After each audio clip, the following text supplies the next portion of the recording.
Koreans. I mean the good ones, not the bad ones. They've got the world's best skincare along with the world's weirdest beauty standards. They have their own flavour of pop music, and with that, they've got an interesting sense of style and aesthetics. And their digital art and visual game design is no exception. I mean, just look at this. What the hell am I looking at? There's so many feathers and silly little frilly bits. And look at this one. What is that? Is that feathers? What the hell is this? Sensational. Chef's kiss. Korean art is weird, wacky, colourful, and at times a little bit edgy. The artists of Korea are on a whole nother level that I've not seen anyone else really talk about. And frankly, I think they deserve a little bit more credit with what they do. Anyway, I'm not here to suck the metaphorical fallacies of Korean artists on the internet. I'm here to learn something. I want to steal some of their knowledge. I want to know their intricate design process and how I can replicate them and add them into my own designs. And I figured I might as well bring you guys along with me. Okay, first off, let's look at the rendering and polish of their images. And with many years on close inspection of my magical artist eyeballs, I'm seeing a very heavy anime inspiration. But not the kind of anime where the eyes are big like Sailor Moon and it kind of looks like someone's gross little inbred pug. If you took offense to that, I'm glad.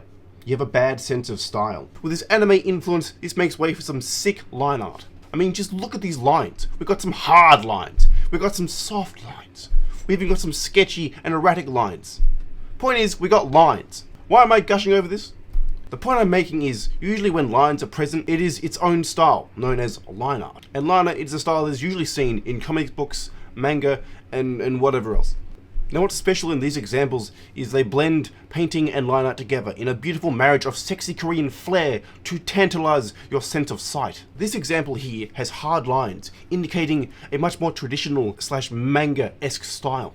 Now over here in this example, the lines appear to be part of the framework for the painting as far as my magical artist's eyes can see. What I mean by this is the artist started with a sketch and painted over the top with, but they didn't get rid of it completely and leaving them in, which creates a very cool look just to cut down on rendering time. Personally, this is my favourite style and will be one I will be stealing, taking influence from in the future.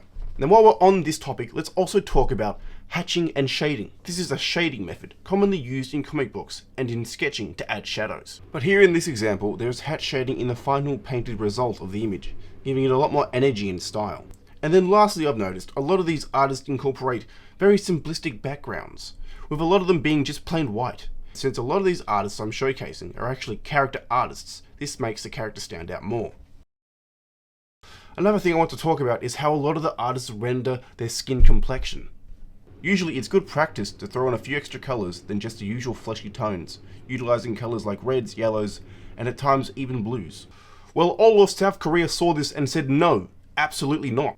The reason is, I'm assuming, is that a lot of their work tends to be anime inspired, and this gives their character a more porcelain, doll type of look. But also, if you look at Korean beauty standards, they prefer flawless, pale skin that makes even babies jealous. Why this is, I'm not so sure, and frankly, it's a topic I'm grossly unqualified to talk about. Speaking of Korean beauty standards, we're going to look at the proportions and the way the characters are built. In Korea, small faces and round head shapes are desirable to the point in which plastic surgery companies are profiting big time in Korea. They believe it makes individuals appear youthful, elegant, photogenic, whatever that means, with the ideal face length for a woman being 21 centimeters and 22 centimeters for a man. Maybe I'm looking too far into this, but I don't think it's a coincidence. Now enough about Korean beauty standards, I'm sure a lot of you have given up already. But what does this mean for these artists' artwork, and what can we take away from this?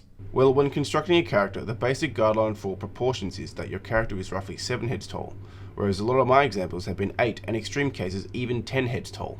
That's insane. A lot of these characters end up looking like a Dark Souls boss. Not that I'm hating, I just think it's a very cool style choice. I want to talk more about the design language these guys are using. More specifically, I want to talk about silhouettes. Now what are silhouettes, you ask? Well, honestly, if you're watching this, you should already know. But for the few of you that obviously didn't pay attention in school, I'm going to be merciful on you and explain it to you in a way that children can understand.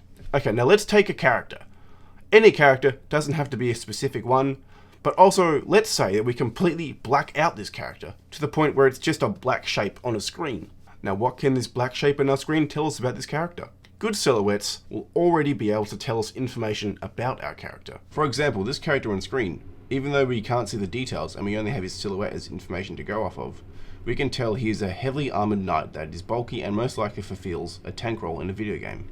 Now this new image on screen has what appears to be a cape flowing wildly with jagged edges and coarse thick fur and armour that looks like it would hurt you if you ran into it. Once again, all this pointy and jagged shape language indicates to us the viewer, but what we're looking at is most likely a threat and a damage dealer. You see how just the silhouette gives the viewer the biggest vital bits of information first.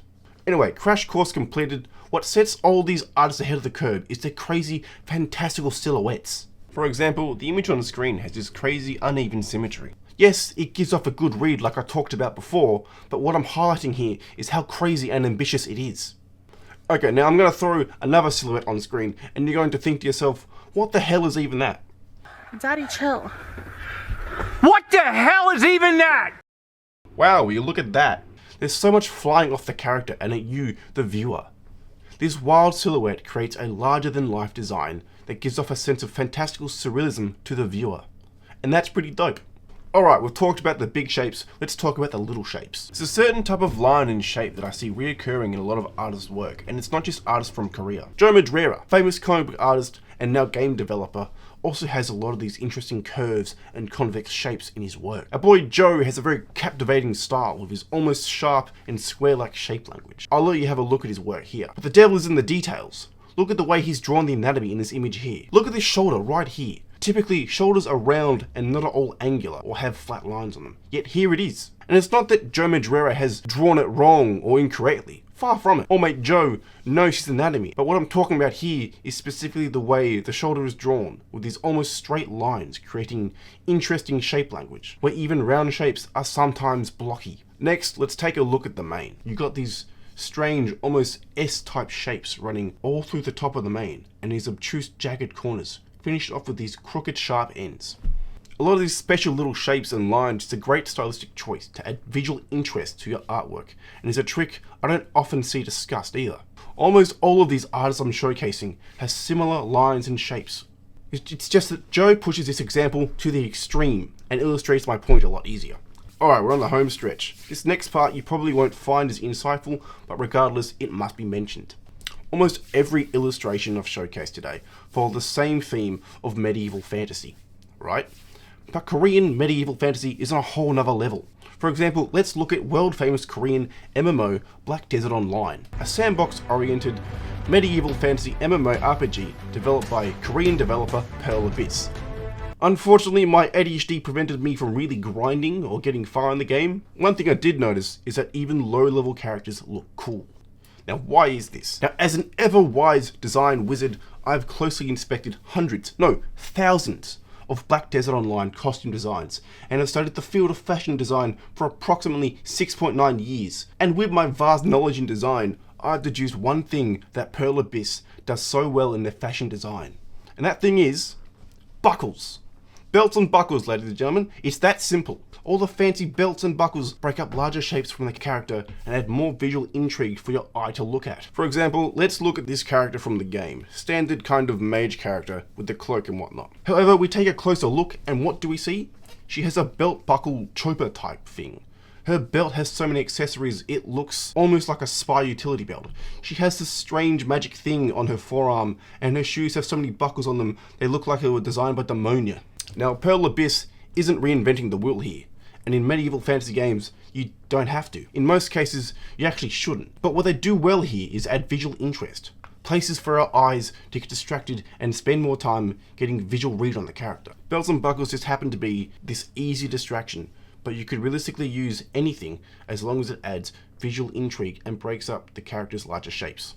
Another thing I see a lot of is accent colors. These are secondary colors that add a little punch or pizzazz to the overall color scheme, usually resulting in high contrast, high saturated colors. Pair this with the usual color scheme of grays, browns and blacks of medieval fantasy, and it makes the accent colors stand out even more, resulting in a simplistic yet very effective color scheme that captures the eyes and allows the viewer to feel out your image with their grubby little eyes. And there we have it, ladies and gentlemen.